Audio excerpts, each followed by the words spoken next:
when God gives you something, it's to do something with that something. And we don't just do anything with what we are given. We have to do something in such a way where what we are given grows, what we are given multiplies, where what we are given spreads, where what we are given is shared to others. So for example, when God blesses you with money, regardless of how small or how big it is, when God blesses you with money, it's not so that you can build bigger walls to keep people out. It's so that you can build longer tables, to have more people sit down with your blessing, to share your blessing, or to give an offering and bless someone who is feeding you. But it's not just that. It's also to bless those who may need a blessing right now. Maybe bless them with food. Maybe bless them with a shelter. Maybe bless them with clothing. If they're homeless, if they have no clothes, if they have no food, if it's a hungry family. You see, when God blesses you with something, let's say money, for example, God is looking to see what you're going to do with that. Are you going to use it in such a way where you use it just for yourself because the enemy has filled you with fear that there's not enough for you, that you're living in lack and you're worrying about tomorrow? So let me just put it aside, or let me just buy all the things that I need for me right now, and you've done absolutely nothing for anybody else. God is looking what you do with a little. If he cannot trust you with a little, he definitely will not trust you with a lot. He definitely will not put a lot in your hand. So I'll give you an example. There was a time where I needed a certain amount of money to pay for this, to pay for that, and to pay for another. And these were very serious things that I needed to pay for: food, electricity, petrol in the car. Things that I really needed to do. It wasn't like buy an iPhone, buy a new pair of shoes, or go on vacation. It wasn't nothing like that. And God gave me a certain amount of money. God blessed me with a certain amount of money. And the amount of money that God blessed me with still was not enough to pay for all these three serious things that I needed to pay for. Now, I could have kept that all aside until I received more money and added that to the stash so I can finally pay the things that I needed, but I didn't. I took some of that money and I blessed someone with that money. So now I have even less than what I started off with, than what God blessed me with, which already wasn't enough, and now it's even less. But I blessed someone. And what did God do? He gave me exactly what I needed for all these three things that were not enough originally, and plus more in my hand. When God gives you something, and I'm using money as an example now, when God gives you something, when God blesses you with something, it is so you can bless. God is seeing what you're doing with the little. If he can't trust you with the little, he's not going to trust you with more. Okay? If you're allowing the enemy to come in, imagine if I had allowed the enemy to come in and filled me with fear. I haven't got enough. The electricity bill needs to be paid for soon. There's not enough for me, and I'm coming from this place of Egypt. I'm coming from this place of lack. I'm coming from this place of darkness. It's just not of God. For Jesus Christ came to give you life and life more abundantly. When you start walking in the truth of the gospel, you will start seeing that the truth of the gospel starts manifesting. When I could have started walking in lack. There's not enough for me, let me keep it. No, the Bible says Jesus Christ came to give me life more abundantly, which means me as a child of God needs to be walking an abundant life. So although it looks like there's not enough here, I'm going to bless because God has blessed me, and I need to be blessing. And I know that I will walk in this abundant life that Jesus Christ came and paid the price for. When you start living the truth of the gospel, even if you don't see physical evidence of it around you, when you start living the truth of the gospel, this is why we are to walk by faith and not by sight. When we start living the truth of the gospel manifests. All right? Now, it could be something else, like God has blessed you with faith. I have faith. I'm blessed. That's a blessing. If I don't do nothing with it, like share it with you and help build your faith so you can have faith too. If I do nothing with it because I say, I have faith, so I'm fine. Don't care about anything else. Or I just sit here to talk about blah, blah, anything.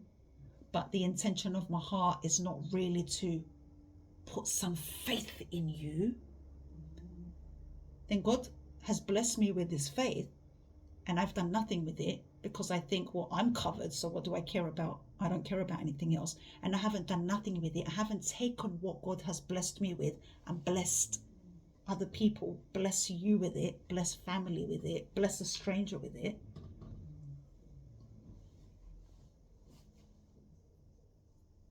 Then God is seeing what I'm doing with this little.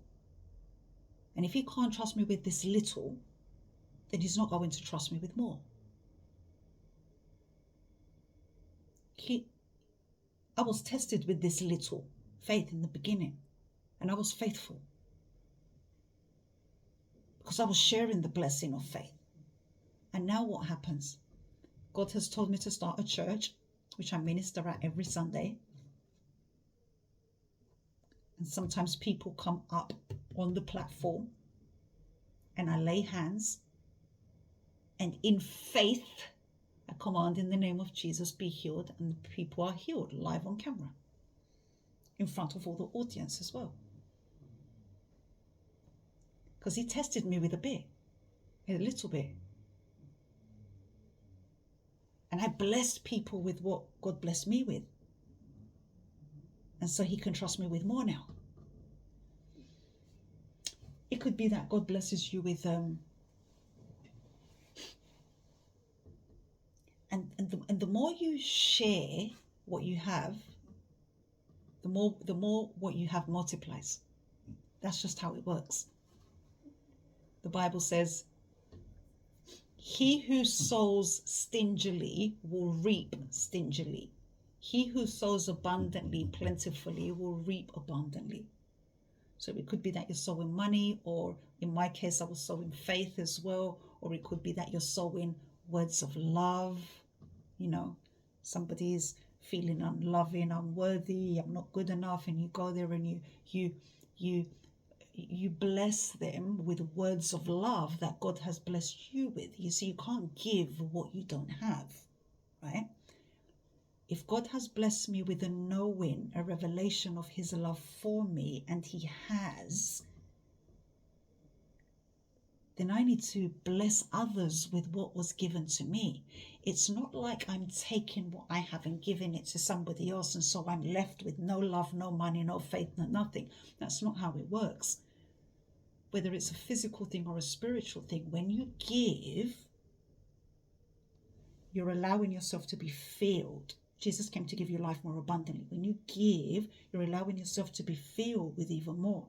It's like, if I take this lid off this bottle and I cut the bottom part off, everything I pour inside will come out.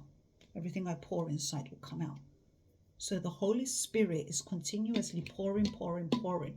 The spring of water, Jesus being the spring, and the water, the flow of water is the Holy Spirit, never stops coming into you. Never, ever, ever, ever, ever stops coming into you.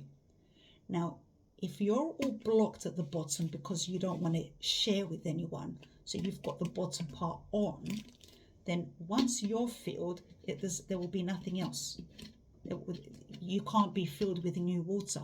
So it will be the same water that's in there day after day after day after day. And what happens to water that doesn't move? It's motionless. It begins to, algae begins to starts producing, and that water's good for nothing. But if you take that bottom part off, as the Holy Spirit is filling you, and it's continuously pouring, it doesn't stop. As the Holy Spirit is filling you, you will be blessing others, blessing others, blessing others, and you will always be filled, and they will always be filled, right? It's not because God has blessed me with money. If I give, then I won't have. No, if you don't give, you won't have. If you give, you will always have. God has blessed me with faith or with peace. If you give, you will always have, be filled. But if you stop giving, it will start to become like algae. God has blessed me with love, words of love, words of mercy, words of forgiveness, words of or actions of forgiveness, or good deeds that are led by the Holy Spirit, of course. The more God gives you, the more you give, the more you will be filled with fresh water. He who believes in me, as the scripture has said, out of his belly shall flow rivers of living water. Out of his belly, it will never stop. But when you stop giving, you are blocking your own blessings. You block your own blessings when you stop giving. So God has blessed me with the ability to write books, put the chapters in place, put the page numbers in place, put the content in place and everything. And I write these books and I give, and they're out there and giving them out. And he's blessing me with more. God is giving me information. And if I keep this information just to myself, well, I have this information, I'm delivered, I'm healed, I'm saved, it's okay. But if I put all this information in these books and give them to you, then more will come, constantly being filled. And I'm currently writing the next book. Boy, oh boy, is that, this will, I don't want to say too much. But this book, and there's no deadline, so it might be ready in 1 year, you never know. This book will save, heal, and deliver people, and bondages will break as they are reading. But why? Because I'm letting the water flow with what God has given to me. He's given me this love, this joy, this peace. It's all in those books. And I'm saying, now read it. Know what I know, receive what I'm receiving. I don't want to keep it to myself. When God blesses you with something, it's to bless. Has God blessed you? Have you allowed God to show you, give you a revelation of his deep love for you, of his embrace around you? And if yes, go and share that with those who need it. You know who needs it. Holy Spirit has shown you. Now the enemy will come in and say, oh, anyone but that person. It's probably the person you need to go to.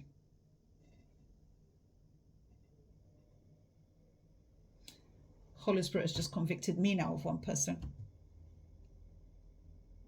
And like the enemy, like I told you, the enemy would say, anyone but that person. That's the person I need to go to. After this video, I'm going.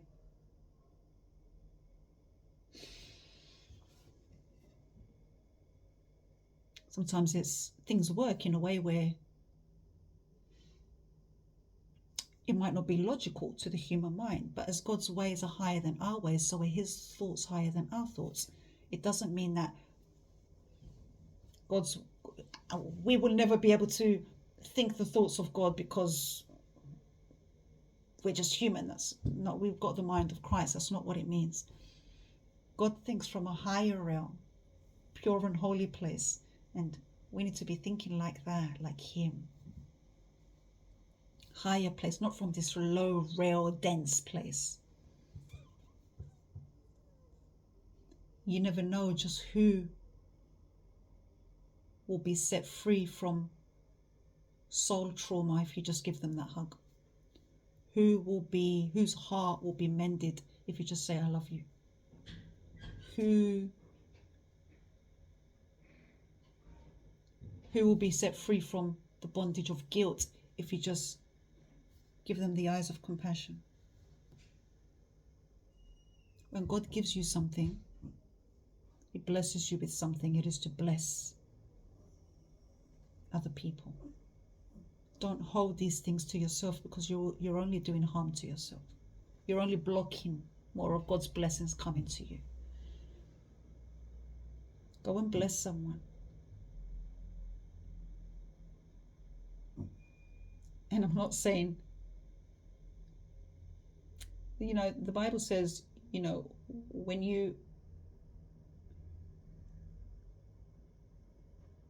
When you make a feast to invite people, don't invite those who will invite you back, or the rich, or this or that, people who can do something back for you.